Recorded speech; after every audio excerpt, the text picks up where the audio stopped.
I don't remember anything from that except thinking to myself, I am going to die right now. And my sister and my brother-in-law is going to come home and see me naked on the floor. I was so annoyed. Within, within, Right. I say that now because when I was on the other side, I had the thought like, oh my gosh, that's the last thing I thought because I was more egotistical. Yeah. But I don't know about leaving the physicality of the body. I just know that the second I had that thought, I was within this space, this white space. I'm still trying to create white as that.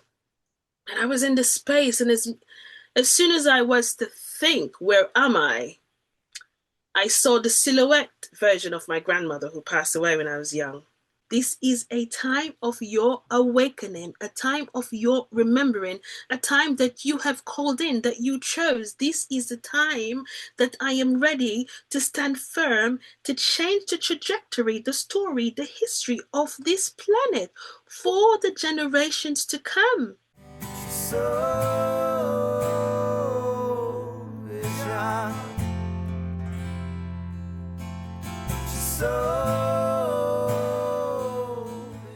I want to welcome everybody back to another episode of The Soul Inspired. Today we have Nekesha Burrell with us. She has had a near-death experience, out-of-body experiences, and many other experiences in her life, and we're going to find out all about Nekesha. So first of all, thank you so much for coming on the show. I'm glad we got to talk for a few minutes before we started, but I really appreciate you coming on. Thank you so much. Thank you, Joe. Thank you for holding space for this sacred conversation. And I am so excited to go.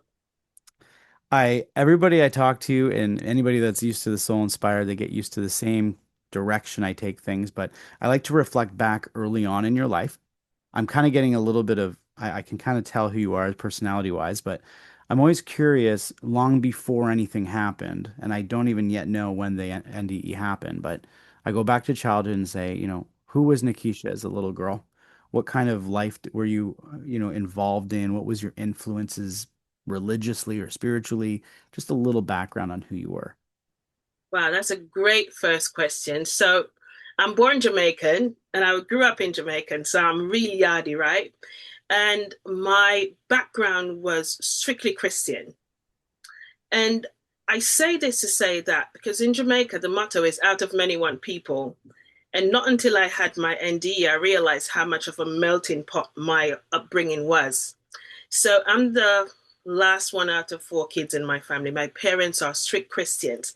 So you had to go to church every Sunday, go to Sunday school, all this stuff.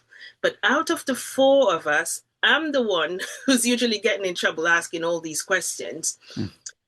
Why are there so many gods? I couldn't understand it because I had a disconnection with religion and the melting pot that I was growing up in because I have friends who are Rastafarians. I, at the time, had a friend who was a Muslim, and I had friends who were going to church on Saturdays. However, not knocking Christianity or faith, I always still had this question like, how come the God that I am worshiping or I'm so revered to right now, how come my best friend who's going to church on a Saturday, how come she's not going to go to heaven?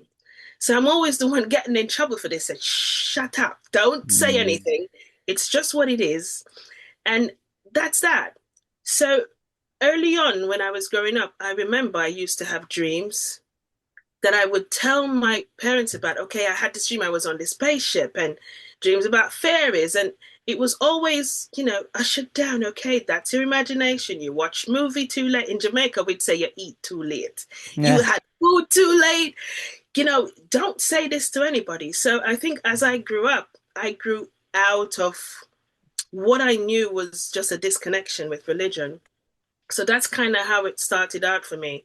As I started to travel, I was very almost obsessive with different religions. I wanted to know how the Indians, well, who did they worship? What are their gods saying? And I still had this question, why do we have so many gods? I don't understand it. And I don't understand the convolution with the word God because it just seemed as if it was a word that should be holy, but it didn't feel holy to me as I traveled and met other people from different cultures. So that's kind of where I started and where my interest was. So as I became an adult, okay, now I'm an entrepreneur and I'm not thinking about religion so much. I'm an adult now. My parents can't tell me what to do. So I was just being this kind of wonders type of person without knowing where I was going. Then COVID hit. And when COVID hit, everything shut down in Jamaica, everywhere in the world. But for me, with the business that I was running for probably over 13 years to that time, tourism sector closed down like everywhere else. Mm. And I believe, now I know for sure, but then I believe that's where everything started for many people spiritually to grow. Because it's that point where we got to where my guides would tell me this 12-inch journey you take from your brain to your heart. And you Mm. don't get to do it, many people, within one lifetime. Some people get to do it within a day. Some people don't get to do this until many, many other lifetimes because the world is so busy and there's so many distractions out there, all these things that you must do, looking outside of yourself instead of looking inwards. So the pandemic brought this, let's say, frequency in, and we were doing good for a while, but there was so much fear mongering, it didn't last as long. And for me, that's when I started to really realize, oh my gosh, there is more. Mm. Because I didn't have much people to talk to, many places to go, and all I had was me. So during that period, I found it when I was quiet, I was hearing and perceiving more. And when I was quiet, I realized that I was hearing my grandmother more, who passed away when I was younger. And I started to really feel into that during that period. And I think this is what brought me forward to 2021, having a full blown, massive NDE that kind of redirected my path in a sense to something that feels more true and more holy now. You know what Wow. I mean? Yeah. So, Absolutely. So you kind of had a spark of spiritual interest just before the NDE happened because COVID had hit and it kind of caused you to stop, right. right? It put a kind of a stop in your, that's what I mean. So many people were on this treadmill. Like, this is what happened to me when I was a teenager. I remember I was walking to school one day. I've said this in many episodes. I'm sure my guests or my my audience gets sick of these stories, but it's true. I'm walking to school and I'm thinking, I don't want to go to school today. And I'm like, why don't I want to go to school today? What am I doing? What is this? And I'm walking and I'm looking at my hands. And I remember I'm like, what is going on? What is this thing? Like what is and within 30 seconds I went from being this kid that's just going to school to being completely confused about my entire existence. And it gave me a panic attack, full out panic attack, because I didn't understand why I was questioning all this. Mm-hmm. Mm-hmm. And it's because I allowed myself to slow down, like to stop the treadmill. And soon it's almost like the video was going and I hit pause. And Mm-hmm. then I looked at it and went, Yep. wait, what? What is this? And then that kind of spurred me into the NDE obsession and what is death and what happens when we die. And it just kind of went off. But I can kind of relate also, and many people probably who follow the show can relate to that longing or that desire to figure out why so many religions, why so many gods. I remember I took different courses trying to understand the religions, and I would learn about the religion, and then I'd see a commonality, and I'd go, oh, that part's the same as that one.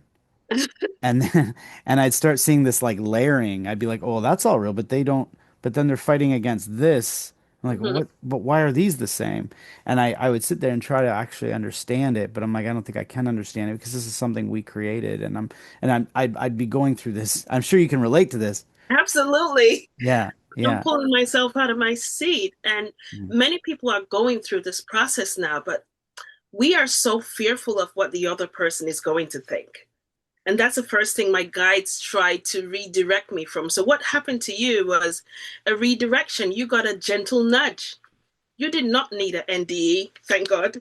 All right. Okay? Because your guides, or you were at that point where they could get you to focus for a nanosecond enough to realize a memory of something that is more than what you see in the mirror. Mm. because we are brought up to think, especially with religion, it's so much with identity. Oh, okay, I'm talking about God. And the minute you say God to anybody, any culture, the first thing you start to feel the judgment. And here's why: they want to know which God. They want to know what perspective of God you serve. They want to know how you identify yourself with this God. And it convolutes the whole purpose of this oneness. Mm. So we try to identify something that cannot be identified. Mm. Do you know what I mean? Absolutely. That's So, it. That's so it. for me as a Jamaican, it was, you have no idea what a challenge is. You know what a challenge is having an NDE, going on the other side, speaking to angels and my grandmother who passed away, and come back from that experience and try to tell my Jamaican family, who's strictly Christian, that I just spoke to my grandmother who passed away when I was 13. Wow. They absolutely went bonkers. They thought I was going outside of my mind because this is not something you speak of. The Hmm. dead has nothing to do with the living. That's what is taught within the faith. And I'm not knocking the faith because I needed that upbringing to believe that there was something more than me. But coming back, I realized that I don't believe in God. I know God.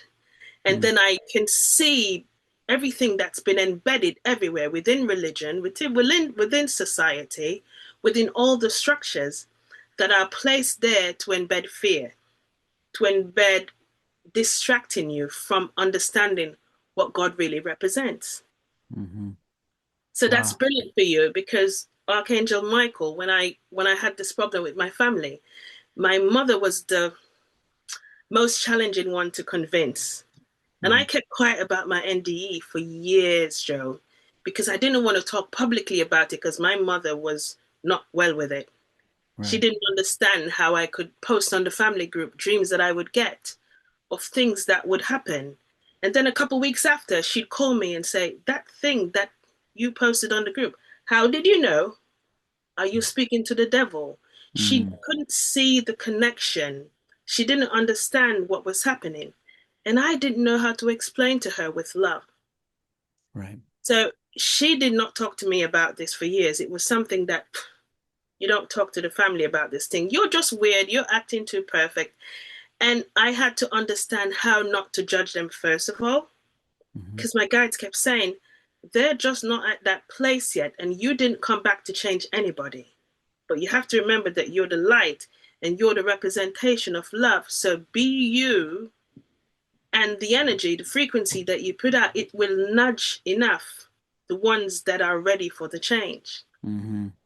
And I remember one day out of the blue, years after, very recently, my mom called me and she said to me, "I have 4 children and you seem to be the only one going to the devil. And when you're talking to your mom about God, you better be careful because she's Jamaican, she's strict. You have to use the right words." And I'm 40, I'm over 40 years old.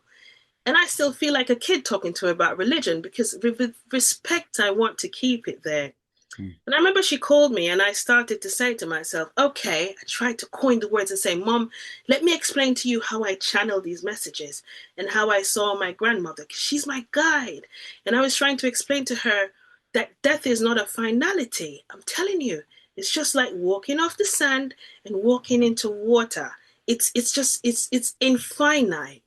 Wow. And I could see it wasn't working. And immediately I had this knowing. Archangel Michael stepped in.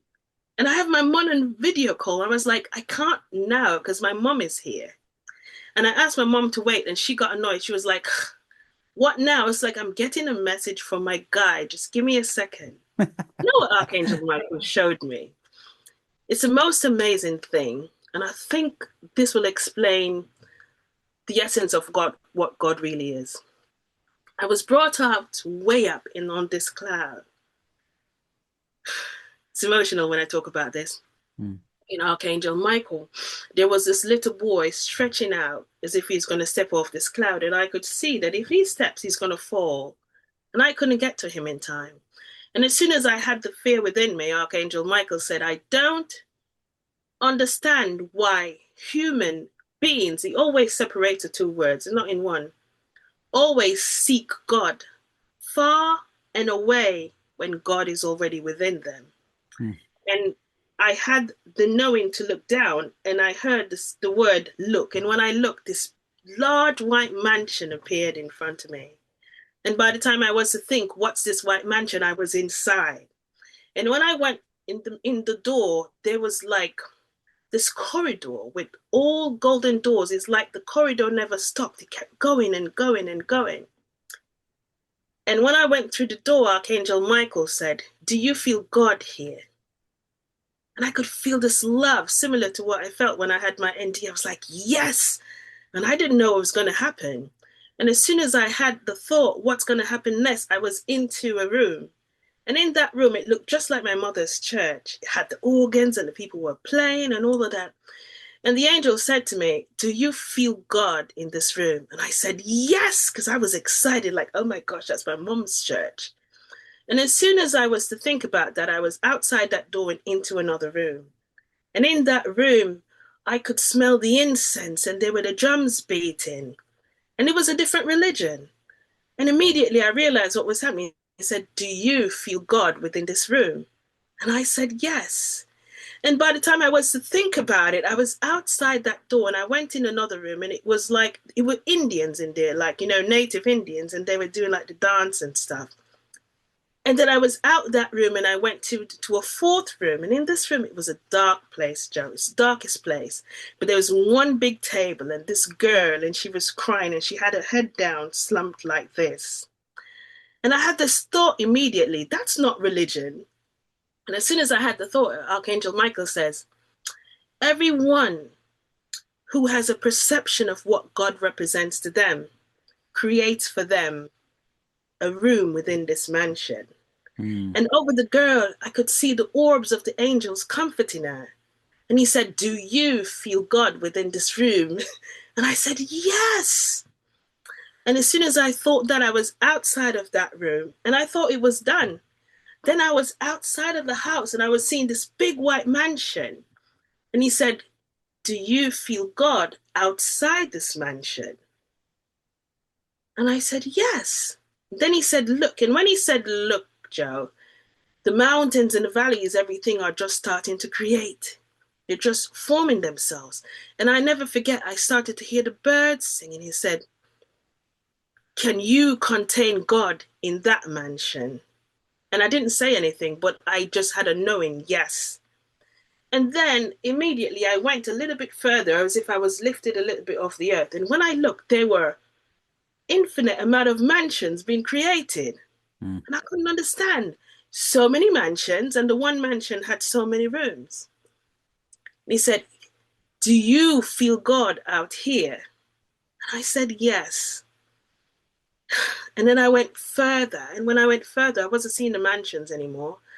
I was seeing just planets, like multiple Earths being multiplying, being creating, like creation never stops. Mm-hmm.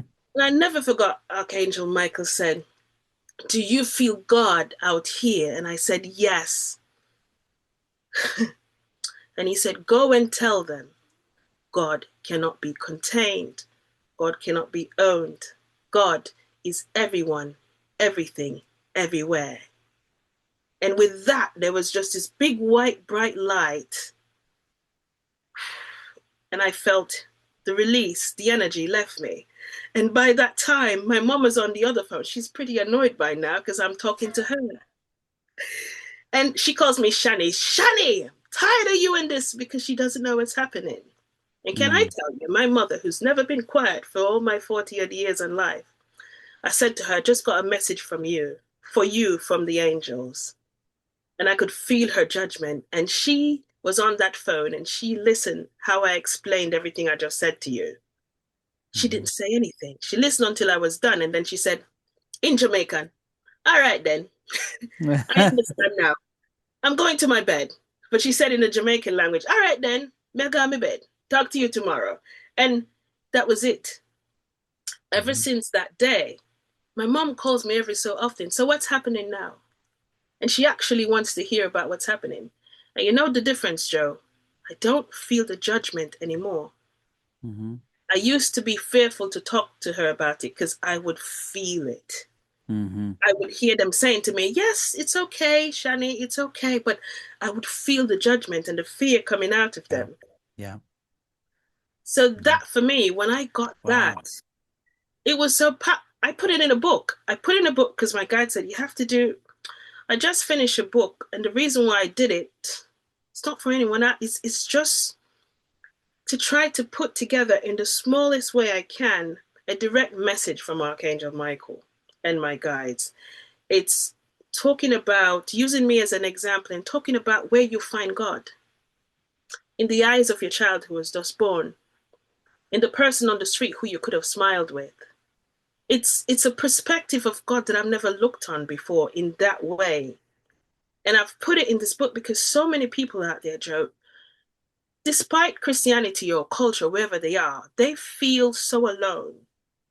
And the angels, it's like a SOS call went out Mm-hmm. because people are asking the question, who am I? People are asking the question, there must be more. People are saying, you know what?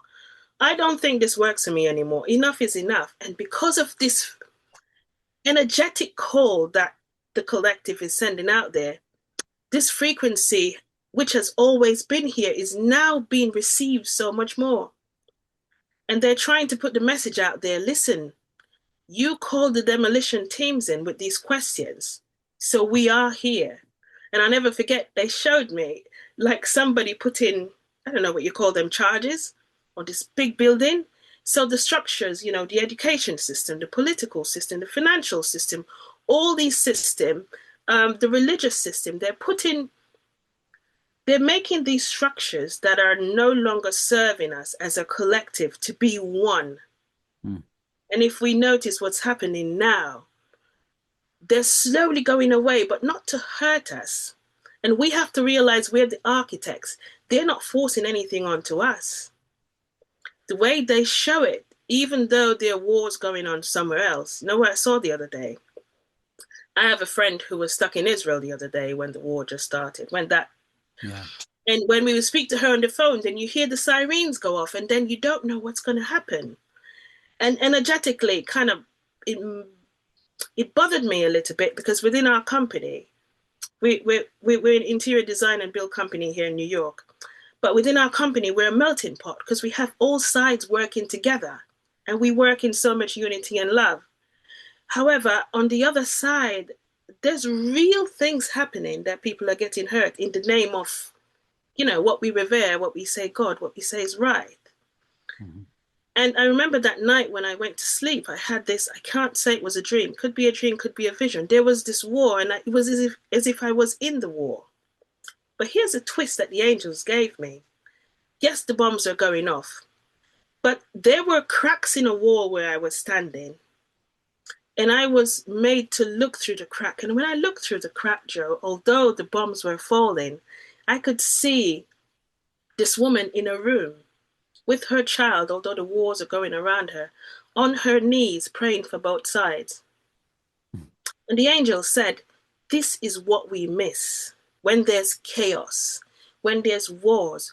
We miss the healing that's about to come. We miss the change that is ushering from what people are creating to be distractions to feed off our energy, to have us choose sides. They always say, don't choose sides because you're all one, all and all one. Remember, God is everything, everyone, everywhere. You Right. can't contain him to say, I am right and you don't deserve. Because the minute you do that is the minute you choose not to choose love. Mm-hmm. There's no commandments for you to follow. I remember I asked this before. What about these commandments? Right. Archangel Michael said there's one commandment. It is love because love is God. The whole point of your existence here is whether you choose love to give it, firstly to yourself, or you choose to withhold it from yourself. It's not the other person. So we watch the catastrophes that are happening around us, and more will happen because they're ushering a new awakening for us to finally say enough is enough. Not because we had to, but because over our history, we have decided that we won't speak up for our truth and our power.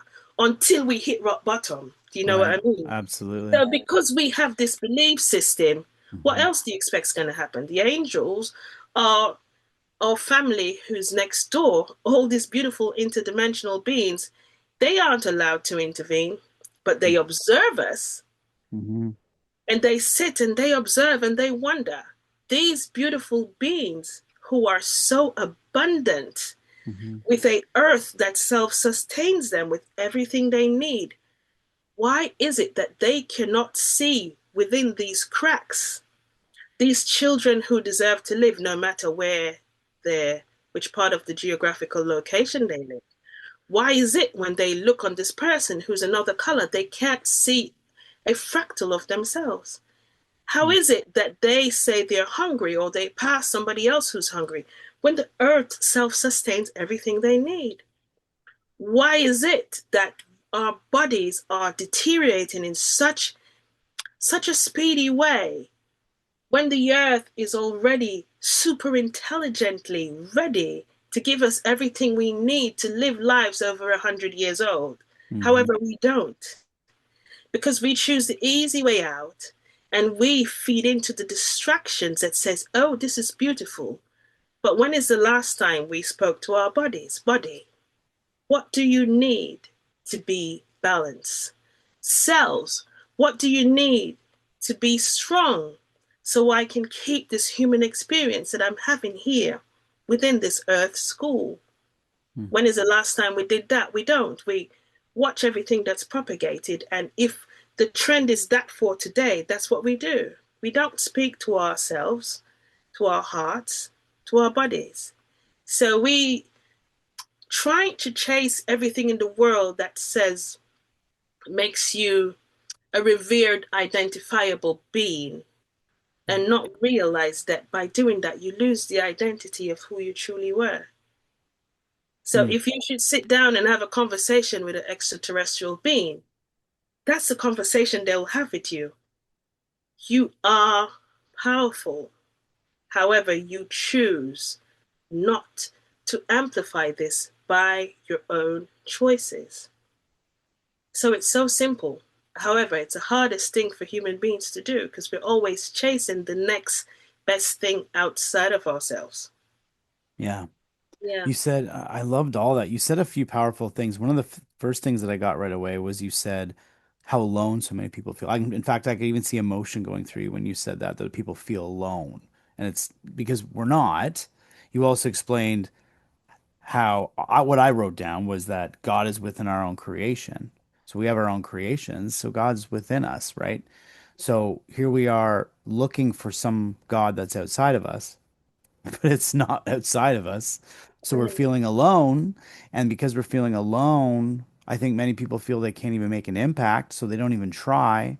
And then the collective doesn't try together and we don't progress. And yes, I also, I've had many people talk on the show about beings of other dimension, things like that, things I didn't even really talk much about before I got into this stuff. But I always said to myself, if they're watching, yeah, they're observing, they can't interfere. But I've always thought to myself, and I don't know how much this resonates with you or feels true to you, but I look at the fact that I just had a little baby, I have a small child.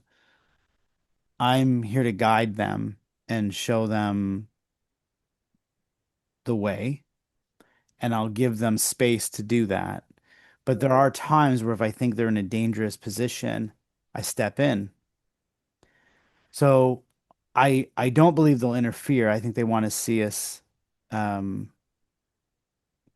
continue down the right path and move into this right direction. I have been worried about the direction at times and thought to myself, I don't think we're allowed to do certain things. I don't know because I don't, we do share our space.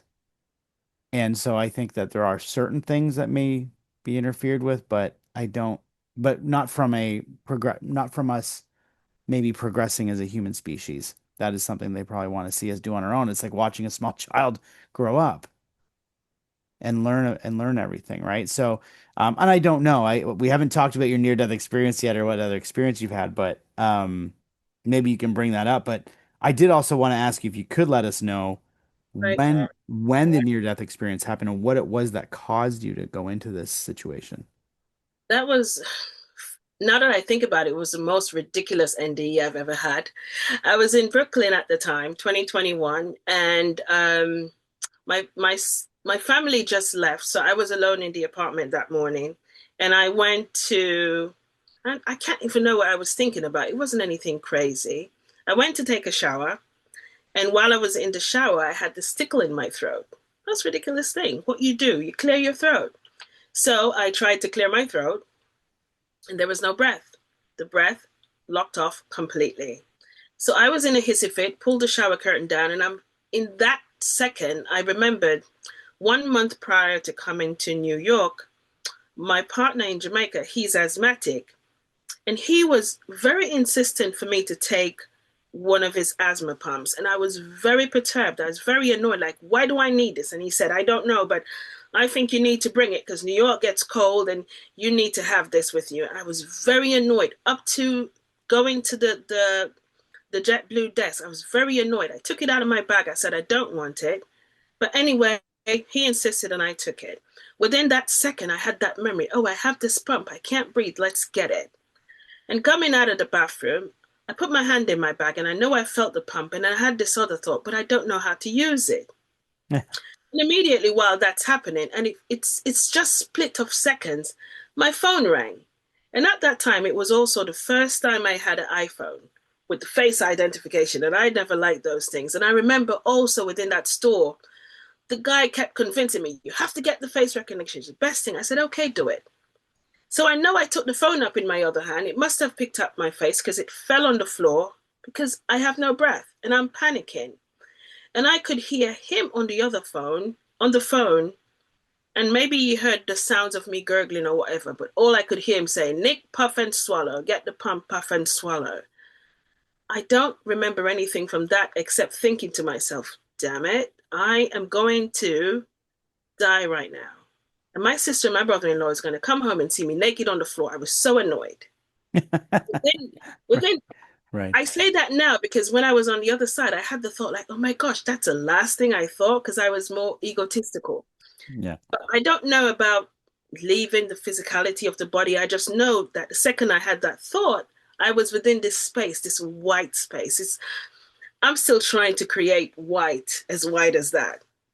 And I was in this space, and as soon as I was to think, where am I saw the silhouette version of my grandmother who passed away when I was young. And at the youngest version of her that I remember. And as soon as I was to think, why am I here? All of a sudden, these white orbs just started to multiply around me in this whiteness. It was crazy. It was just kept multiplying. And then I knew these are the angels. But the weirdest thing is I didn't know the name of like all angels. We know Archangel Michael, Raphael, the usual ones.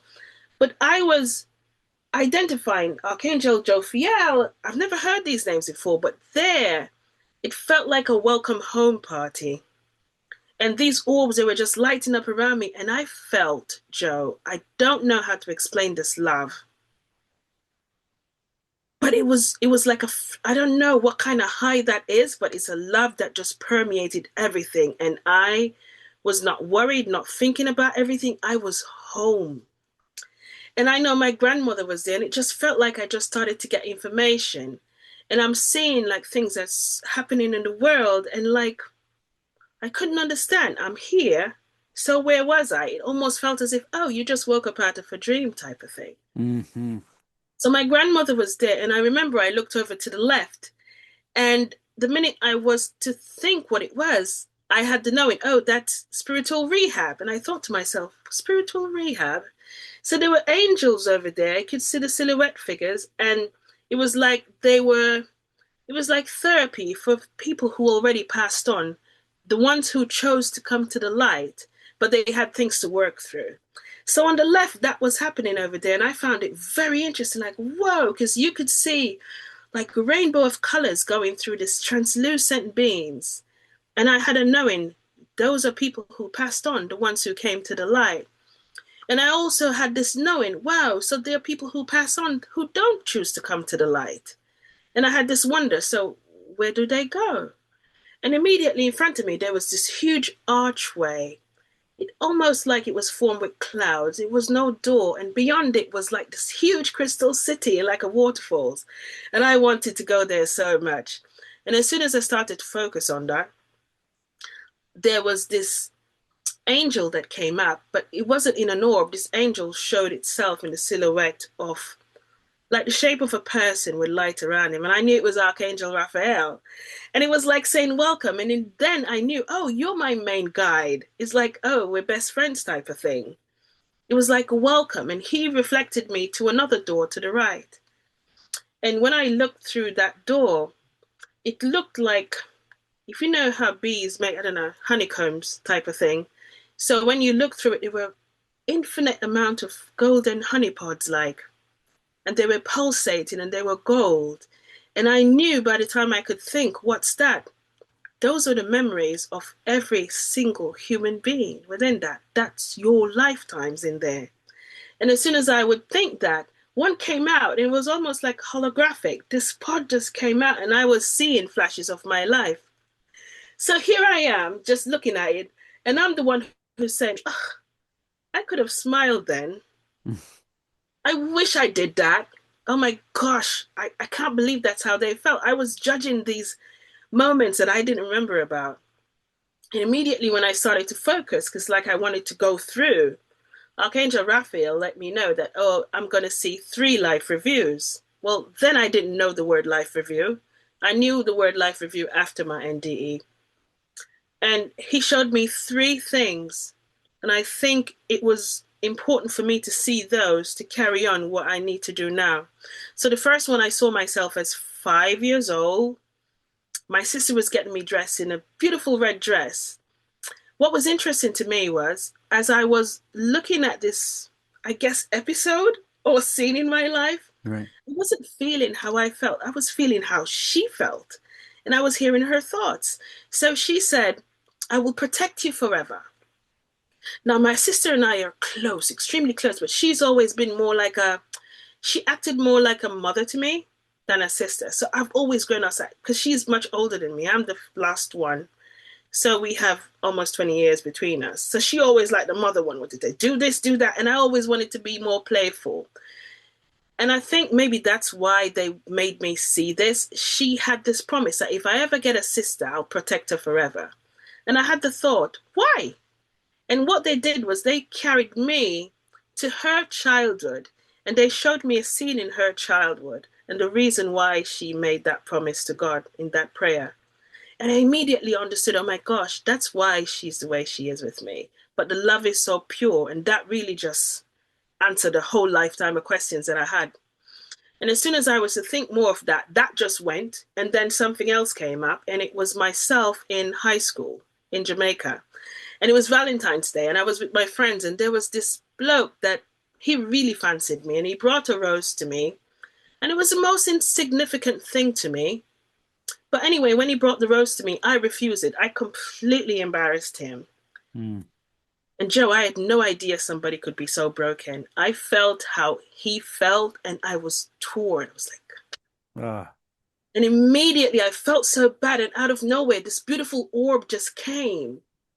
Oh gosh, it's emotional. This beautiful orb came and I had a knowing this is his soul. And I think I got a chance to, I don't know, apologize. I don't know what it was. But as soon as the orb came, it's like it merged with me. And then I just felt this weight leave me. Mm. After my NDE, I sought out to find him because I felt so bad even then. And I found out that he passed on. Wow. So that really was, I got a chance for that. And the third life review, I was in my 20s. I was at a supermarket in Ocho Rios, Jamaica. And there was this old lady in front of the line. And there was a long line behind me, but it seemed as if she couldn't pay for all her bill because she was there for a while and people were getting agitated.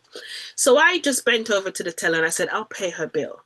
It's a simple thing. It's insignificant to me. And she held my hand. I never forget, but I'm feeling embarrassed for her. I just want her to go. It's like, I said to her, it's okay. God works in mysterious ways.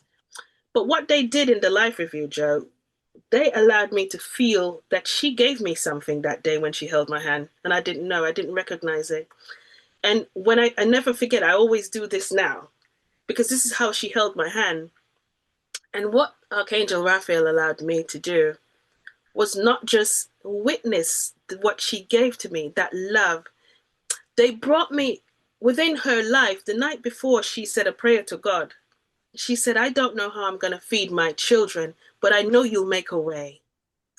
And what I did that day wasn't anything special for me, but immediately then I heard these marching and I heard boots on the ground. And it's like they said to me, we all are boots on the ground for God. And what we did for that lady, because it's not me, it's we, it's my guides who ushered me to say, you know what, pay the bill. And I listened. It wasn't just me. Nothing is ever just you, because you're always guided to do something for God. But what they showed me was when she went home that day, it concreted her faith in prayer, in God, in believing that when she speaks to God, God hears her. SOS call goes out. And they also showed me that she told that story to her children. She had one daughter, one son. And the daughter was so, I guess, touched by it as a child. Mm-hmm. They showed me also that she started to pay it forward when she became an adult, because it Yeah. was the story that her mother always talked about. That time when I said that prayer, and they showed me next door three other children who got fed from that grocery. So it's like this domino effect. And Wow. I think that's what they were showing me. And immediately after that, everything closed up. And then I was with Archangel Raphael was there, my grandmother. It's like they were downloading me with stuff. Like I just all of a sudden remember, like why we're here.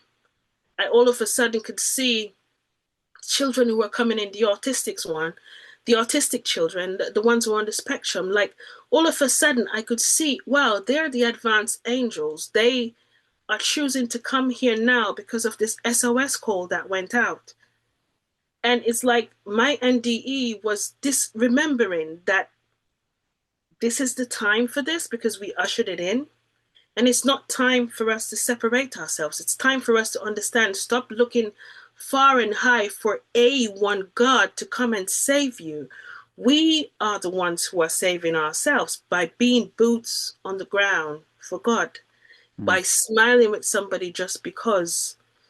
And when I came out of that, that went on for a while because there's no time there. I don't know. I just kept seeing what's going to happen, this catastrophe, that catastrophe, but still, there was no fear within it. It was like a rebirth that needs to happen. And all of a sudden, I wanted to go through that big archway where the Crystal City was. And as soon as I thought to go, my grandmother was there. She was like, it's time to go. It's like, go where? Because I didn't want to come back. I didn't want to not feel what I was feeling here.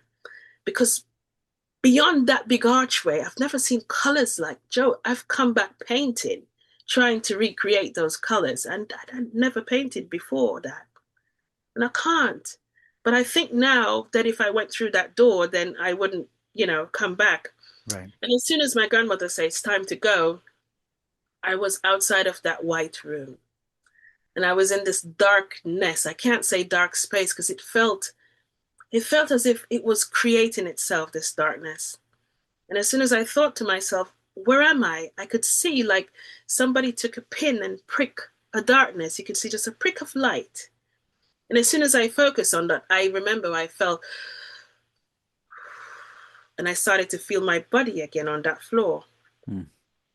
And as soon as I started to feel that body, I came back with this knowing within me, wow, it's not just breath. This is the consciousness of God that's within your breath.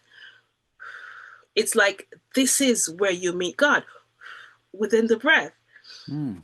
And as soon as I came back and I started to feel my fingers again, I could still hear my partner on the other phone on the floor. I didn't want to move because I was trying to still keep this feeling that I was feeling on the other side. And the minute I kept hearing him talking, I turned around, I said, I'm okay. And by the time I'm telling him that I'm okay, I'm not moving, I'm just turning. I can hear my brother-in-law coming through the door. He called him to come to take me to the hospital.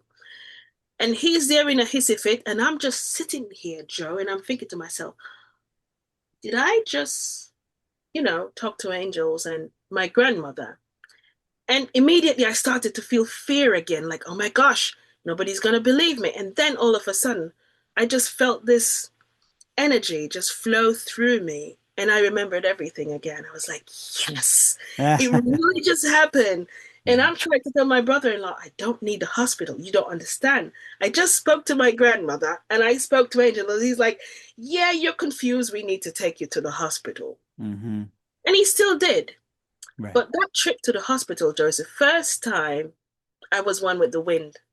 I had my hand on the car and I just felt the wind and the sun for the first time flowed through me, like we're actually one, like we're communicating.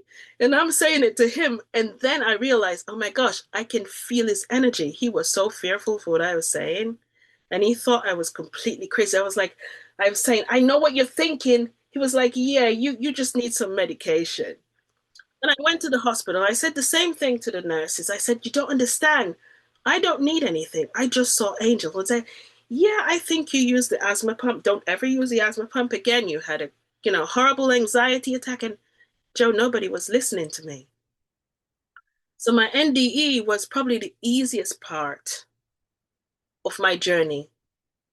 Coming back to knowing what I knew then, that we're more than just, these flesh and bones, that we're more energetic than everything else, the power of our thought, and also feeling everyone else judging the daylights out of me, thinking that I'm crazy. And I'm trying to tell them, no, you're the crazy ones. Don't stress so much. And there, Right. and the more I say, the more my family is like, okay, we need to shut her up. She needs not to talk. You get what I mean? So the Yes. hardest part was that, and my guide said to me, you did not have this experience to change anyone. This experience was your choice for this moment in your life to have this remembrance because you have more to do. You are one of the many lighthouses who needs to emit the frequency of oneness and love so the ones who are lost at sea can find their way homes. And the ones who choose not to are still okay within their soul contracts. And I just all of a sudden decided, okay, I'm going to let it go. But it's hard. So, first 6 months after, I would just see people on the road and hug them. I would, because I felt like, oh my gosh, if I just touch them, they will feel love. And my sister started to say, I can't do this with you anymore. You can't just touch people. And then I started to learn that I don't need to touch. I started to learn that it's more energetic. I started to learn from my guides that all you have to do is have a thought of wishfulness, have a thought of love, of peace, of healing towards somebody. They don't need to be in front of you. Just the power within your thought is enough.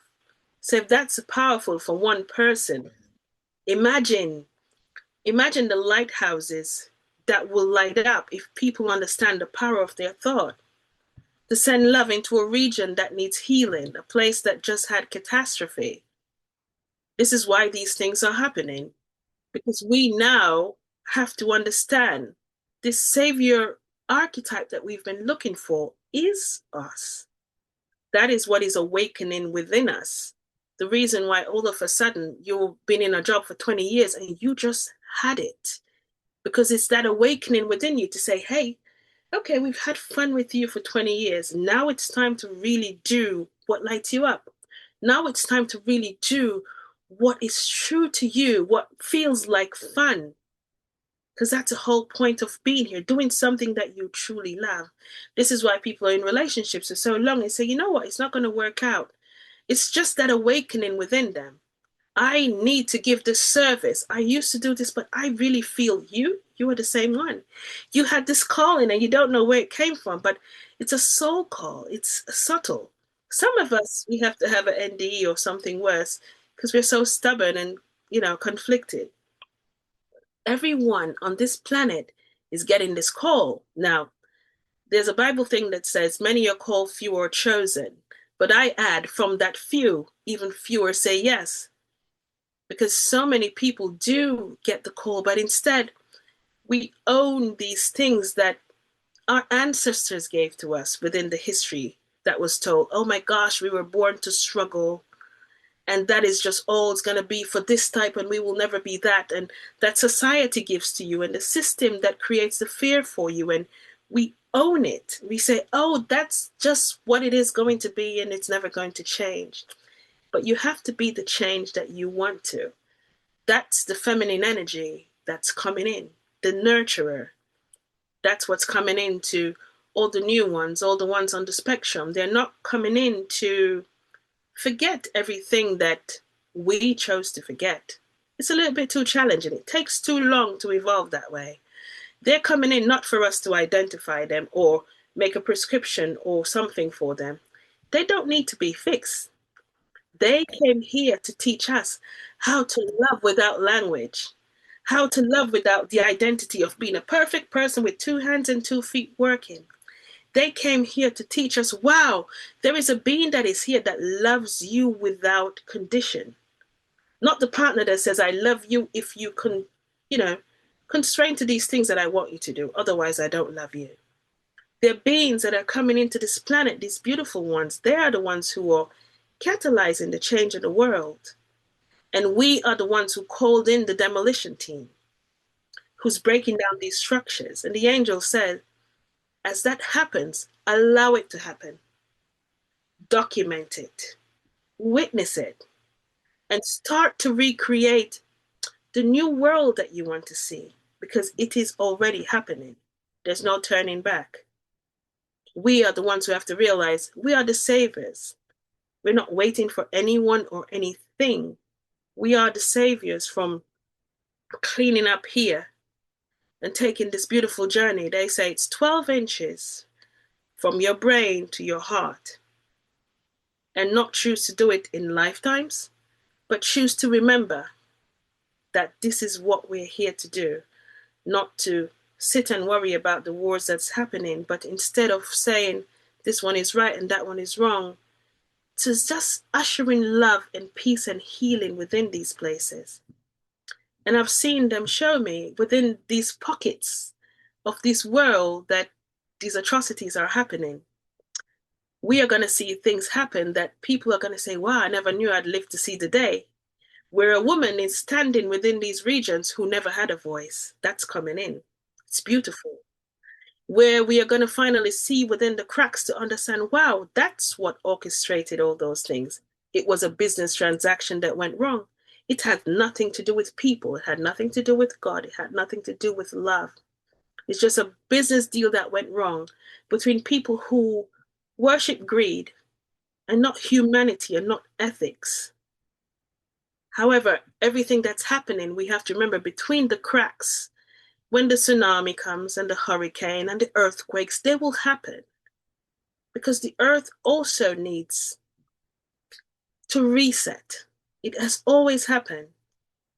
But it's not a complete annihilation. It never will be. That construct has changed. We should be so grateful to be on this planet at this moment. For the first time in a very long time, we're not going to completely blow up this world. Instead, we're blowing up our consciousness by asking the right questions and by finally understanding that this is where it starts. So while these things happen, and they must, usher in love and healing, and remember that the earth is alive. Most times when a tsunami comes, it's always to unearth something. When an earthquake shakes, it's always to show something or bring something to the surface that we need to see or to witness for the next evolution of our generation. Most times when the wind gets angry, it's to shift something, move something out of place. Instead of thinking of it in fear, think of our own lives to say, what is this wind saying to me now? What is this earthquake telling me that I need to shift within my life? The pandemic did this for us, but not long enough, where we stopped and said, you know what? I am a creative. Let's hone into this creative spark that is I, and start to do something that sustains me, not for society, but for my heart, for my soul's growth. Look without, not only within, and feel into the consciousness of all the elements that works along with you. There's no catastrophe on this earth that can ever hurt a soul, because your soul cannot die. The ones who will pass within these atrocities already had a contract to be the ones who will go, in order for you to stand tall to say, no more, not enough. Enough is enough. We will speak our truth. We will speak our power and change the trajectory of the next scene of this earth evolution. Sorry. Mhm. Okay, I don't remember what I said. Gaia That's came. okay. That's okay. I could feel that coming. It was, yeah, Yeah. that's okay. And Yeah. so Gaia came through. Um, Most times, Gaia is pretty powerful now, and she comes with the feminine energy. And it's a lot of healing that is needed on the earth. And it's not just within our dimension, it's also without, because choices that we have made also affect the outer sphere, not Mhm. just for Earth. Right. And what we have to understand, I remember you said before that, okay, they're beings that are observing us, but we also have to understand we're not alone. They deflect many atrocities that could have happened beyond the eyes that you won't see. Many things from the outer sphere that the government or the powers won't be won't tell you, oh, this thing, this asteroid nearly came, and I've seen more than one. That's been completely deflected. We are protected. Right. Our skies, I never forget, our skies are like an interstellar airport. And when I say skies, I don't mean like over the cloud. It's like interdimensional in a sense. And they really are observing, but not just observing. We all have our own spiritual team that does have interdimensional beings along with your team. Mhm. Many of us on this earth aren't exactly human. We also from Sirius, and we're from Pleiades, we're from all over the place. And we do have support, but we don't tend to listen very well. So that's why they're Right. ushering this love on this planet now, to say it's so crazy. I remember they showed me, remember through COVID, they showed this map. Beautiful, beautiful. They showed this map during COVID of the US and showed the red dots. Remember those red dots that they would show every day as fear mongering to Yes. show the spread of COVID? Yeah. That was catastrophic for the world. But that's what fed into the fear of COVID, because you just saw it getting worse. They never one day said, you know, there's a possibility for it to get one less. They never said that once. What the guides are showing me now is the lighthouses that have been lit up. It's different because people like you, so many beautiful beings like you who have listened to the call, people like me who have finally, you know, put on my brave bones to come out and talk about this because I know I have to. We are the lighthouses. So imagine this planet now being lit up by lighthouses of people who are now asking these questions. You know what? The education system is not working for my child. I'm going to homeschool. Mhm. Imagine another COVID before the other COVID comes, Right. where somebody might plan to say, oh, I need to reel them in. They're asking too much questions. I need to make them fearful again to depend on this thing. If somebody tells you to take something that you know is not good for your body, you don't have to. They want you to understand the power of your choice. And if you stand in that power, I guarantee you, you will find out a creative gift that you had that you always did as a child that you forgot about. And that will sustain you. Mm. Matter of fact, for the next 10 years, those are the people who really are going to be the ones controlling this planet. The ones who are tapping into their creative skills. And you're not being forced, but you're being redirected to this. So own it. Own this truth and this power that the feminine energy is bringing in. This is the creative spark that's within you. You know, the one who tells you, you know what, okay, you're a really good cook. Okay, I don't want to do it. Don't listen to that voice. How do you feel here? Right. So that's why this journey is in. I've never measured it. I have to. They say 12 inches. They say you don't need transportation. You don't need theology. You just need to take this journey. That so many people on this planet live their entire lifetimes never understanding they needed to take in the first place. Hmm. It's moving away from here, from all the memories, all the structures, everything that you were ever told that makes you believe that you're less than, that this world is going to be better without me. Because they say in God's grand production, no scene is wasted.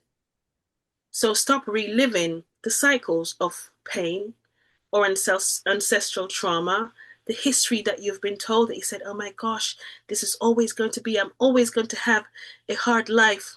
That's another thing. The words that we use, Mm. the frequency that comes from the words that we use. We have to understand everything that we think and we say from this beautiful voice box is an energetic frequency. And the universe only knows what we focus on. So if all day long I expect to have a hard life, you better believe that's exactly what's going to be set up for you. Yeah. Because you're creating your own scene. And you will meet the grumpiest people for that day because that's what you expect. So allow your guides to play with you for a day and expect only the best for that day. And allow them to have fun and show you how wonderful your life can be, even if you just got a diagnosis. Because remember, your soul never dies. Remember, there is absolutely no death of the soul. There is a change of form. And this form is always going to be a temporary form for you to experience, for you to have this lived experience, and it's been documented somewhere. And you'll go back like I did and say, oh my gosh, I wish I did that. Why didn't I buy that thing? Why didn't I start that business? Do you Uh, know what I mean? yeah. Because when you go back to the other side, it really does feel like you were dreaming. Like, oh, I want to go back. I want to go back just to do this, just to do that.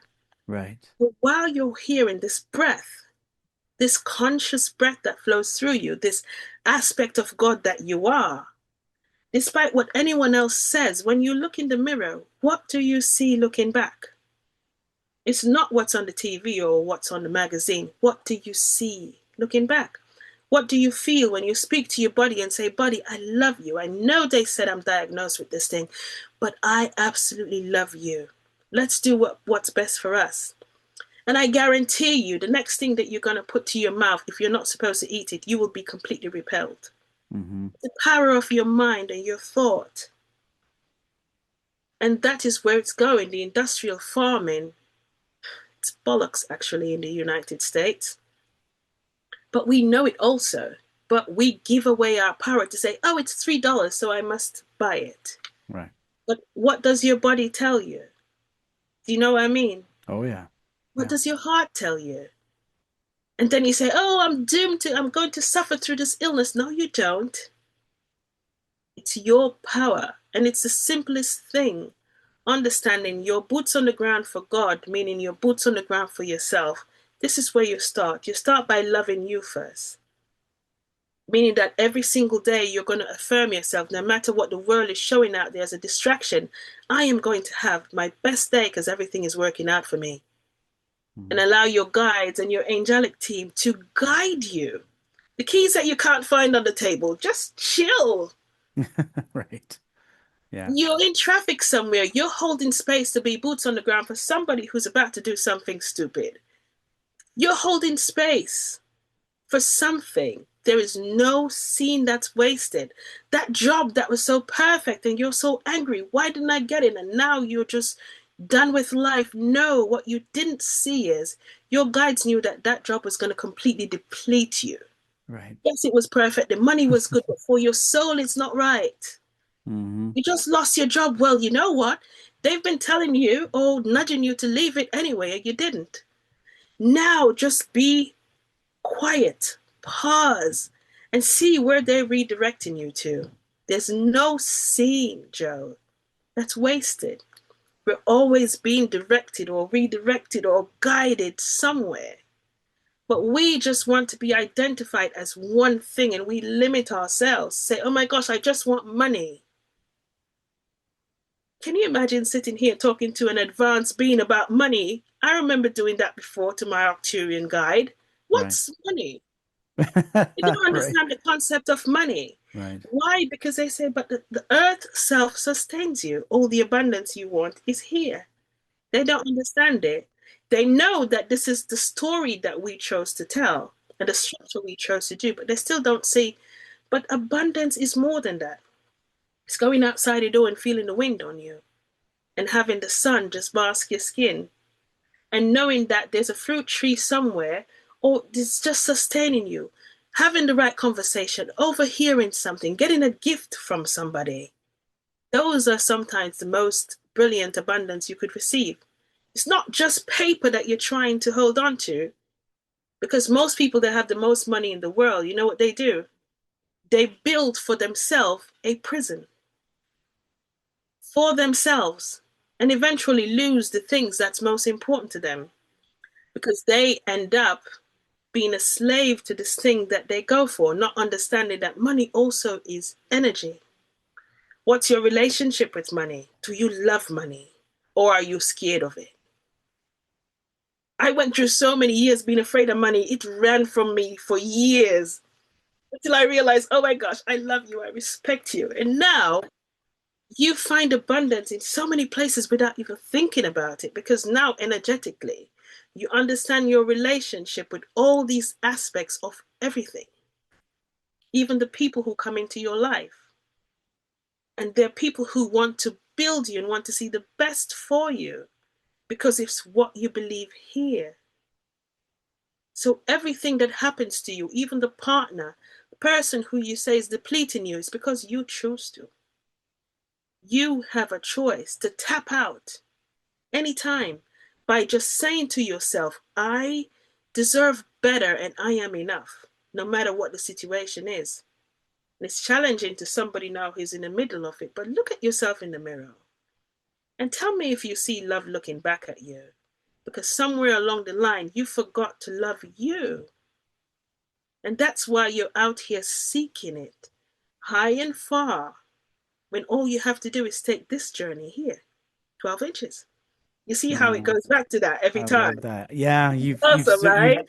you've circled back to that, and what's really fascinating, and I've just been enjoying sitting here listening to what you're saying because I'm actually really happy about how this episode has gone because a lot of the concepts and thoughts and feelings and the directions and the questions, it's as if you're answering them before I even had the opportunity to ask the question. And it's really fascinating. It's been really interesting watching you do this. And the other thing I want to say is a lot of the things you're saying throughout my life, again, I haven't had an NDE, but a lot of the things you've been saying throughout my life, I had a knowingness of all of these things. I felt that knowingness. I felt the knowingness of, like, you had mentioned something like, there are ways that we've been directed so that there's beings out there that are protecting us. I already knew that. I already felt that. I don't know why I felt that. Um, there's just so many directions you went that we are actually our own saviors, right? And we're evolving and we're blowing up our consciousness, you said. Mhm. What I always say is I look at this show, I look at the shows out there, I look at the progress that's been made over the last, say, even 50 years, Right. having this conversation, right? This conversation 100 years ago would end in a different Catastrophic, way. barbaric. This But is why the guide said yeah. this is the time. We don't realize we're saying it's the worst times. No, it's not. Hmm. It's the best time. We could not sit and have this conversation. It's sorcery. We would be burnt at the stake. Actually, have lifetime being burnt at the stake. It's not funny. Right. However, we are sorry. Will you allow a transmission Hmm. from my guy? Absolutely. Okay.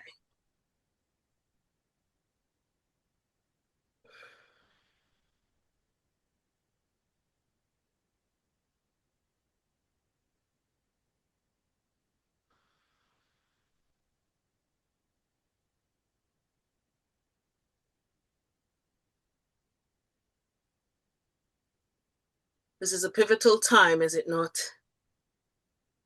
We transfer a transmission with you today. Stepping forward is Archangel Michael, and we would like to issue this message, this transmission, to remind you to keep this in mind that this is what we call the quiet revolution. Reason for this is your expectation was to have a World War III. A World War III where everything takes you back to barbaric times. However, we wish for you to completely understand that on a soul level, you all collectively decided not to completely obliterate yourselves this time. We step through to tell you, pat yourselves on the shoulder. You called in the demolition team. And yes, this frequency has been permeating many years, and many years to come. However, within the next 5 years, be prepared to own this energy that you have called in. This energy of nurturing, this energy of rebuilding, this energy of love and oneness. As we stand here with you, as always, we want you to understand this quiet revolution is you. It's a thought that you hold in the quietest space that you ask yourself, who am I? Can I be more? And we are delighted these questions you ask. So we usher to you today, pause. Everything that is happening around you, pause. Everything that you've heard in your lifetime, pause. Everything that you hear that will happen, pause. Because all things that are probabilities. And if you focus your energy within these probabilities, that is which you will experience. The choice is yours, how you want to express yourselves within this quiet revolution, we say. So we ask you, pause and not just listen to respond, observe to judge. Do not such thing. We ask you instead to feel. Feel from your heart, feel from your soul, and allow yourself to guide your way. Do you have questions, Joe? I think that you've answered what I was thinking as soon as you were talking, because this when once you mentioned that we will not be having a World War III, or that was not what we chose to do. It felt very, I felt it. I felt the decision. So Well, I guess I'm questioning, why did I feel that so strongly? Why did I you feel felt it? that strongly, Joe, because your soul is being lit up at this moment as you remember, spoon fed, let's say, bit by bit, that which is true to you. Hmm. Imagine, Joe, if we spilled the jar of all your memory all at once. Your human apparatus could not contain such knowing. So, as you explore intuitively and become curious, feed that curiosity, Joe, with truth. Feed that curiosity with holiness and have an intention of purity as you spoon feed yourself, Joe, with your remembrance of the power of which you are. You are also a lighthouse within this sphere at this time. We applaud you, send gratitude and frequency of love, healing, and growth to your frequency channel apparatus at this time. Do you have question or are you complete? I have a question that I'm going to bring up from an audience member, and it's been coming to me, and it came to me today. So I'm going to ask the question, and we'll see what comes from it. This is the question. Why would unconditional love ever want to experience pain and abuse in this life and even think of creating evil experiences? Why would, Unconditional love. Are you complete? yes, yeah, why would unconditional love ever want to experience pain and abuse or evil experiences in this life form? Unconditional love, Joe, is that which it is unconditional. Unconditional love comes with no broken concepts, no limitations.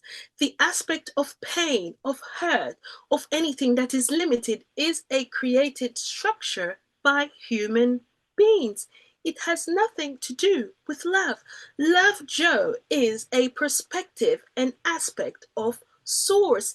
There is no two ways to this source, this energetic flow of oneness. Human beings chose to express themselves in these ways that you determine as limited. Pain, suffering. If you should test this now, imagine yourself split in half, Joe. On the right side is love. On the left side is everything but love. You choose to give love, you choose to withhold love, Joe. A person who chooses to withhold love or experience themselves within this life timeline, withholding love, becomes unbalanced, do they not? They all of a sudden cannot, as you will term it, as see straight, think straight, speak straight, act straight. There is something broken within this being because this is what they chose to experience. This has nothing to do with source love. Source love, Joe, has no conditionality to it. It simply is. It simply is all there is. And if you should feel into this, have a thought right now of love for your child, your beautiful being, and all of a sudden you feel yourself flowing toward the right side, do you not? Because this is where the light is, this is where love is. Within this realm, within this sphere we call Earth, human beings have a we call free will of choice. Do you wish to remain balanced within this theme with your back arched and straight grounded? Or do you wish to choose to withhold love by not smiling, by being unkind, by being greedy, by just doing things that are so low vibrational you become off balance? Or do you choose to be the one to smile just because, to be the one to be kind just because, to be the one to send love and healing just because everyone else and everything and everywhere are aspects of this unconditional love? This is the choice of human beings. If you should allow yourself to speak in oneness with your bodies, you will start to feel when you issue the frequencies that are without balance of your being. When you have a thought, Joe, if it is away from love, you will allow your body immediately to usher you, to nudge you, to say, no, this does not feel as if it is much of love. Let's make another choice. However, many humans decide by their own choice not to listen. But Joe, the call, the nudging, the direction is always present. So your question is, why is love? Why is not love? Why is it humans choose not to choose to give love at all times? That is your answer, Joe. I appreciate it, and I'm sure my audience member will appreciate that.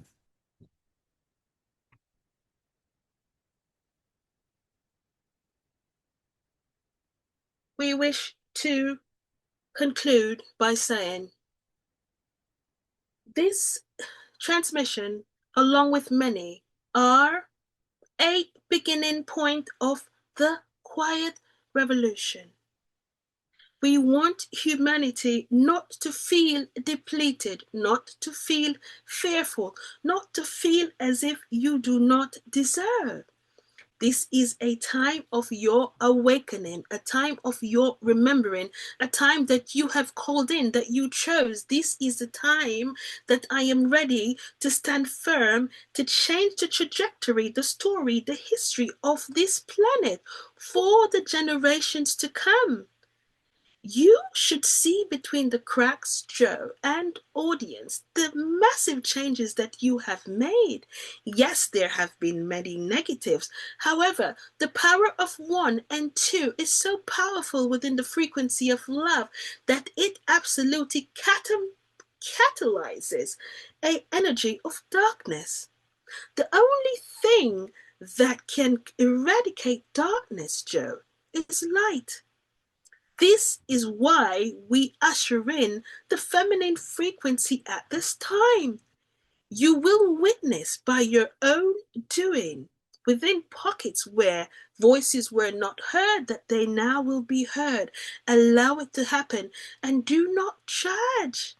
Send them love, send them healing, send them power so they can speak and change your political system, your education system, your industrial farming system, the financial system, all these systems. Remember this vessel, this close to you, about the demolition team that has been called in. We gave her this analogy because it is very suited. You will see many other beams within this society crumble. Do not judge it either. Witness it. Document it. This is a period that you will rewrite your own history about those walls, those structures, those buildings that served us no more. And now you have the opportunity to rewrite, recalibrate your own script of education that is fitting for each individual child, that will speak to their creative aspects of themselves and not force them to feel as if they are less than. A financial system that people will realize they do not need to be so dependent on, because they can go back to the days of bartership. I have this service and this solves your problem. This is a fair exchange, Joe. This is a quiet revolution. You see it not, but you should feel it within your soul. The political system that now most places, especially this country, that is slowly crumbling, as peaceful as we can usher you, guide you with GPS to have it crumble as gently as it can and usher in a change of more fairness. The young leaders who are being ushered in, Joe, are awakened, did you know not? In order for them to be allowed to step in with peace, the old structures must fall. And the industrial farming, this one was told this that she found humorous by the Arcturians recently. She spoke about this pharmacy, Pharmacy. The Arcturians referred to her.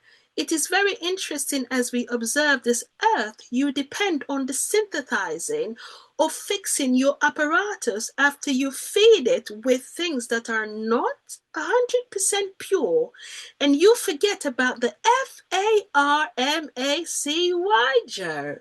She found it rather humorous that human beings have forgotten how to feed themselves with that which is pure, that which sustains you, that which gives you all the nutrients that the cells within your body needs to live a healthy life without the Pharmacy. Do you understand? This power is being ushered in by the feminine frequency at this time.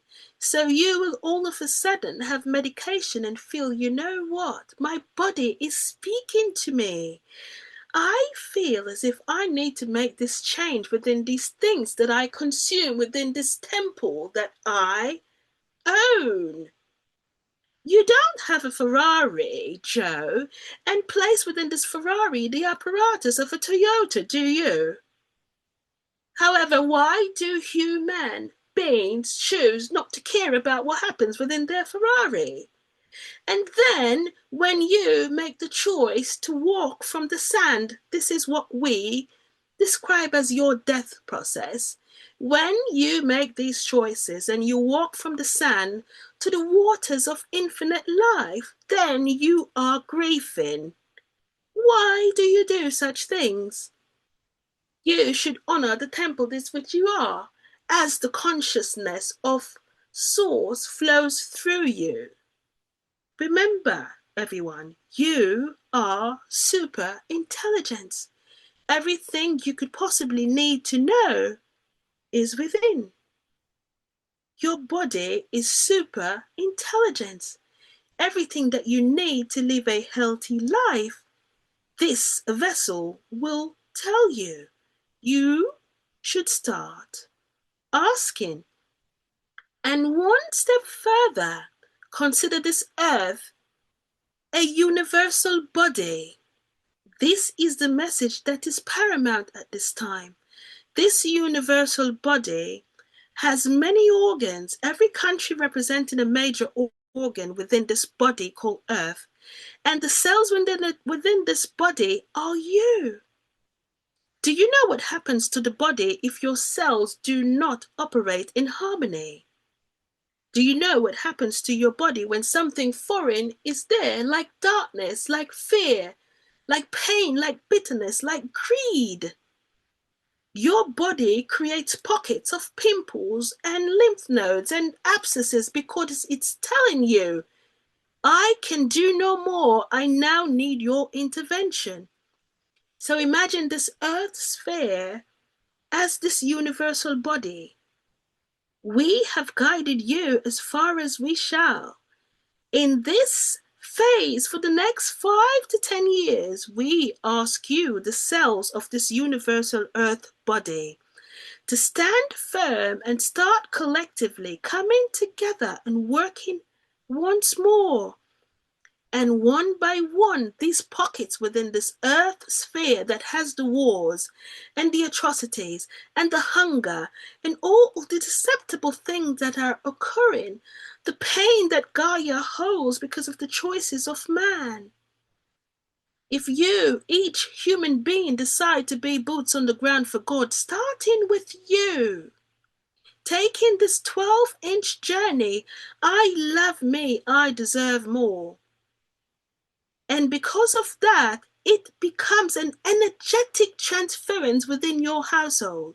And your children start to observe the energy changes. Mom and dad is being kinder to themselves. Maybe I should be kinder to my friends. Wow, those children are now being kinder. Maybe I should be kinder within my school, within my community. It is a quiet revolution ushered in. It starts with you. And every single one of you are a part of this universal body. And every single one of you is needed at this time to usher in the frequency of love and oneness and hope and revolution and change. This is the message we bring to you today of hope, not catastrophe, of love, not hate, of healing, not sickness and dire. We bring to you a message of source to remind you that you are the aspect of God that you seek. Convolute the name no more. Understand that all are one and one are all. Send this message to the airwaves, to everywhere. Understand, judge not, or you judge yourself. Hold the frequency of love. Think positive affirmations. Feel love, energy of peace. And be you as you remember the power which you all are. And finally, you are always been guided, protected, redirected. Will you listen for once when we nudge you? And remember to pause for a minute and reset as we break down these structures that needs to go. We are complete.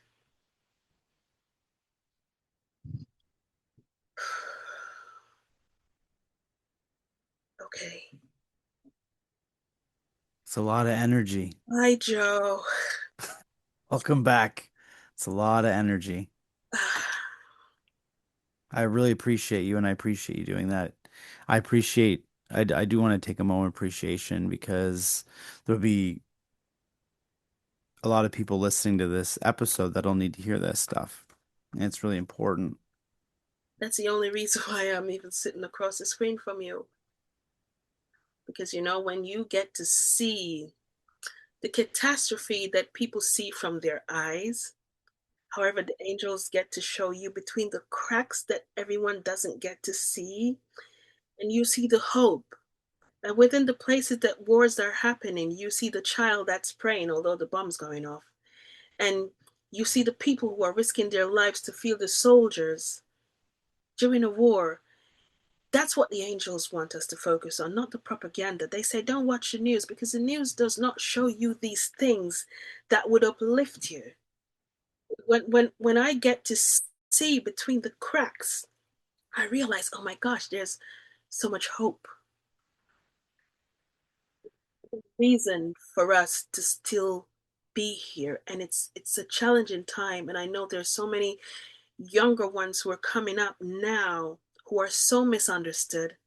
And the angels want them to hear this more than ever because they want them to know, listen, you feel as if you're in a dark place because you came here to be the light to light it up, you know? So before it's too late, before they, oh, I want to check out, this world is better, it's going to be better without me because my family don't understand me. I'm so misunderstood. And wow, 1111. Thank you. My guides just, That's my number two. I see it all the time. Yeah, so that beautiful. message is on point. Thanks for confirmation. It, we have to understand that every one of us have a purpose. If it's even just to smile with one person for your whole lifetime, if you lock up in your room and you come out only one day in your whole life and you smile with somebody, it's the biggest thing that you could ever do. You know what I mean? And that's it. It's try to remember always, everyone, every day you wake up with this conscious breath of source or God or whatever you want to give the name. Now, for me, it's just love. Remember, you have a choice in everything, every person you meet, every situation. You remind yourself to say, do I choose to give love or do I choose to withhold love? It's a biggie. The biggest decision you ever make is not the mortgage you have to pay. It's not the person you're going to marry. It's, do I choose to give love or do I choose to withhold love? And it starts here. When you look in the mirror, are you giving yourself love or are you withholding love for yourself? Because if you're withholding love from yourself, all you see is people out there who can't give love either. So that's what you're focusing on. And when you start to focus on that every day, if you have to do this, the angels did this to me, so I do it a lot. Because you get frustrated. We're in a world where people just do crazy stuff. Sometimes I like, but now I get this feeling. You see the imbalance? I start to feel as if my body is swaying, and I was like, oh, uh-oh. And I start to change my words because we're human too. But so as soon as I start to feel it, I literally feel the energy start to drain out of me, and then I auto correct myself. Yes. So you I've would been laugh working on because that too. somebody's Yeah. crazy, and you go, and then you go, oh boy, because it feels so good to be in love. Mm-hmm. It doesn't feel very good to be out of love because you're No. frustrated and the whole day is just gone to nothing. And you experience other people who are also feeling that. I guarantee you, get Mm-hmm. out of your car, the person at the gas station is also angry. But if Yeah. you weren't holding that frequency, you would have never perceived them.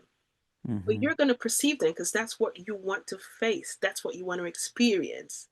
Mm-hmm. So try not to be perfect because nobody is, but try to have fun while you make these choices. Oh my gosh, I don't like how that feels. Okay, autocorrect yourself. Mm-hmm. Yeah. Nikisha, the work that you do, any books you've written, any of this, do you have a website or anything people can find you at? Like, where do people connect with you? I like to put it on if you Um, have that. If you don't, it's fine. But I have a YouTube, very small YouTube, because I just started to do these messages. I only started to come out with this publicly after my mom accepted me. Um, so I have that, and my books are on Amazon. The latest one is this one. I believe everyone should have a copy, not because of me, but because my guides, my guides wrote this with me. This is like a new blueprint that gives you a different perspective of what we call God, a different perspective of how you look at God, about life, everything that I just said to you. It just redirects you to everything that you would have not noticed to realize, wow, that was God there. And I think it's important for a lot of people to get this type of message to realize, oh my gosh, that one time when that guy out of nowhere, that was God. And all of a sudden you feel to yourself, oh my gosh, I have protection, I have guidance. And it gives people faith. It builds on faith to something more, not not creating a room anywhere to say, oh my gosh, this is what I own. It's realizing that, oh my gosh, everything is orchestrated. It's God's grand production. And it gives you an idea of where the world is going and what we are doing to usher in this new earth. The way a lot of people talk about it, I wanted to talk about this in an easy way so people who aren't spiritual, who doesn't know these jhanas, these words that we use, people get lost because, oh, I don't understand that word. I wanted it to be simple so a regular person could look into it and say, wow, the atheist, it doesn't matter who, it is bigger than religion and culture. It's all about us. Because you're an aspect of me, and we don't look the same. But you better believe we have the same power to usher in hope and faith, and we can shine the same light. We're all just doing something for that part, this quiet revolution. Every time they say that, it just gets heavy because people don't realize. They call it quiet revolution because people don't realize the power they have, because they're asking the questions within, but they're too fearful. Like, I don't want to say that because I don't know what my husband's going to think or my mother is going to think. Like me, I was afraid. I was afraid of disrespecting my family. For 3 years, I kept quiet with this until one day I just woke up and I was like, I can't do this anymore. This is more important. So we have this urge all of a sudden, and it's a quiet revolution. And we have to remember we're not doing this alone. This is something that's been choreographed. It's bigger than what our eyes can see. And nothing can go wrong. And if your soul can't die, what are you fearful about? You know what I mean? Yeah. Get out of fear. Be excited. Get out there like you're a kid every day. Watch a child. Go to a park and watch a child play. Yeah. Feel into that energy and say, "Oh my gosh!"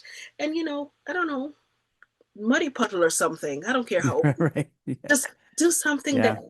takes you outside of that space, and then you're gonna realize you're already on your way to meet God. You see the name? Mm. Yeah. I did On not my want way. this name. I fought not to use this name because I didn't want it to seem preachy or religious. Right. And my guide said to me, you have to use the word God because the word God has been convoluted so bad. And Hmm. we want people to come back to space to understand that God cannot be owned or contained or anything, but God is everyone, everywhere, everything. Because I said, if I put this, nobody's going to buy it. It's on my way to meet God. Are you crazy? All the Christians are going to say, she thinks she's better than anyone else.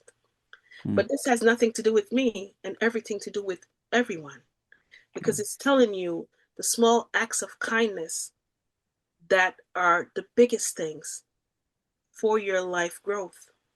And it might just be one act of kindness, and that's it. Yeah. And you've evolved and you've ascended. It's not the big things. Oh my gosh, I can never ascend because I can't meditate for 30 minutes. No, there's no blueprint or manual to how you remember.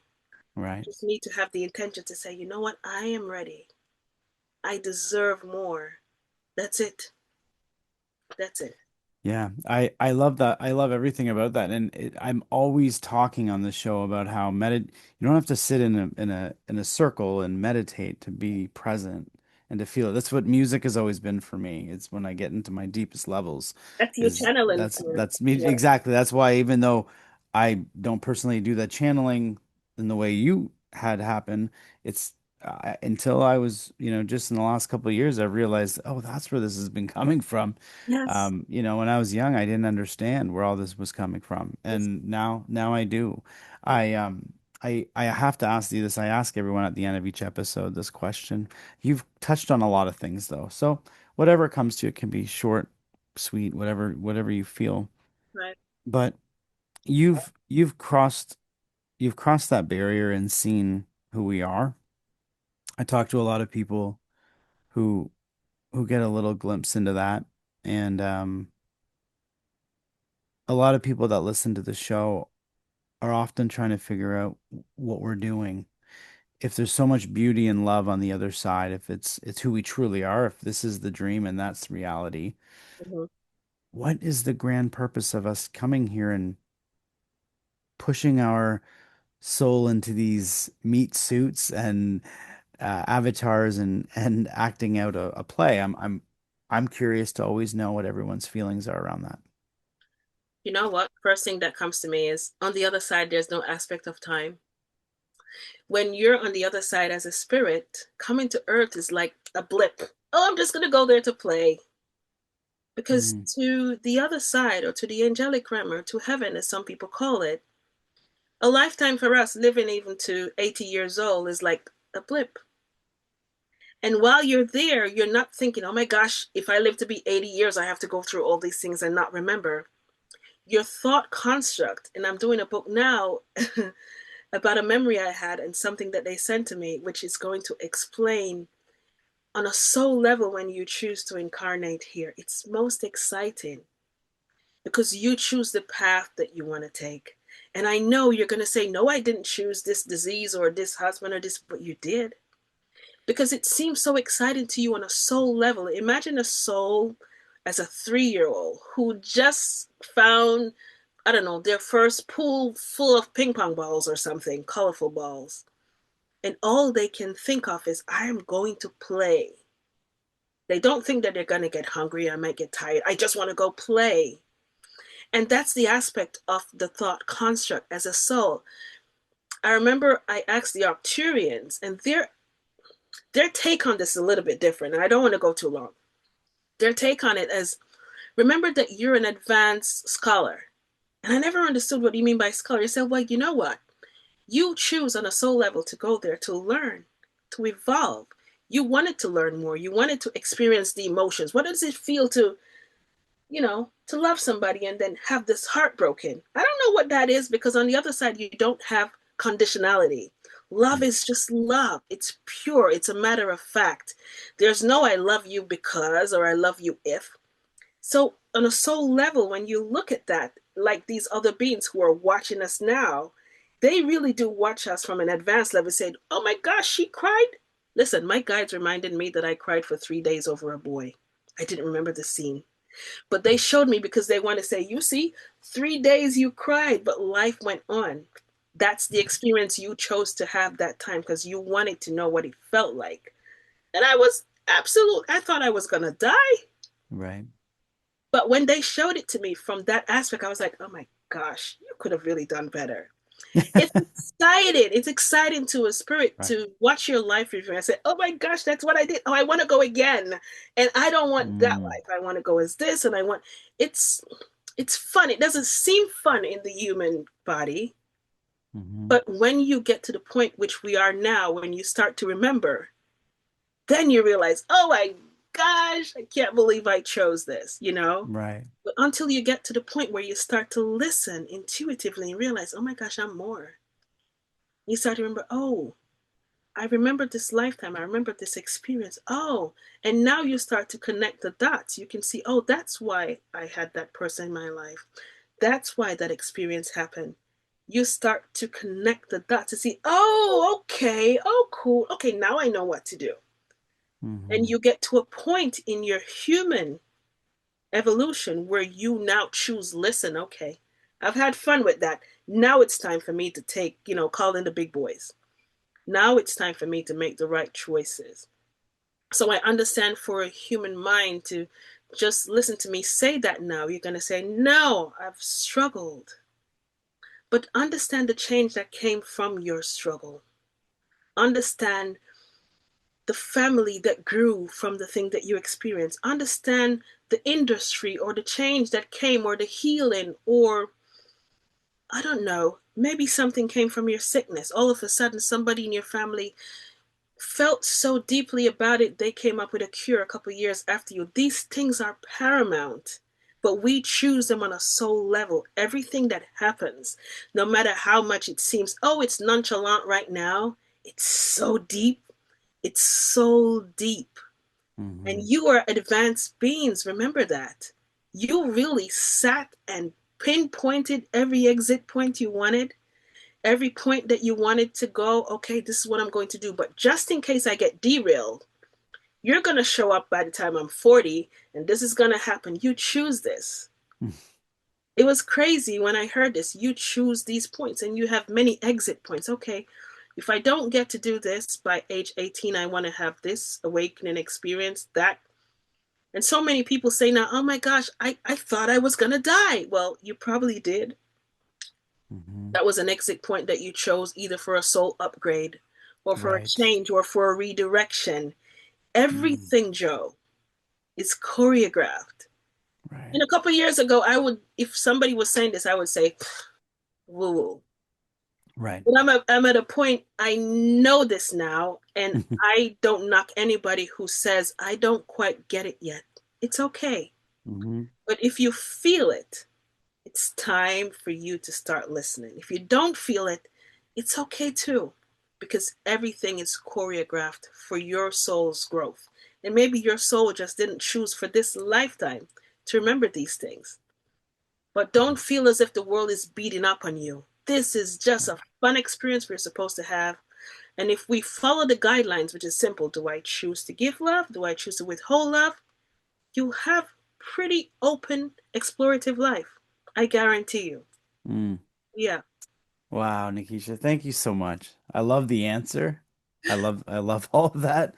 And I just appreciate you coming on today and telling us about your experience, giving us your wisdom.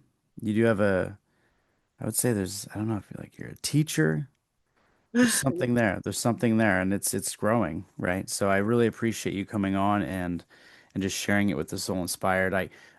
This is usually the time where I reach out to the audience and say, just please continue to like, share, and subscribe to the show. This one's a big one. There's a lot to it. Some of it's heavy, some of it's real, some of it's scary even.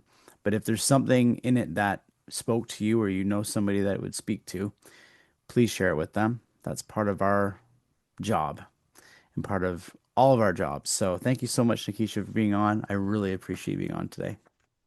Thank you. And I have to send just a frequency of love and appreciation and gratitude to you from every single angelic being that exists.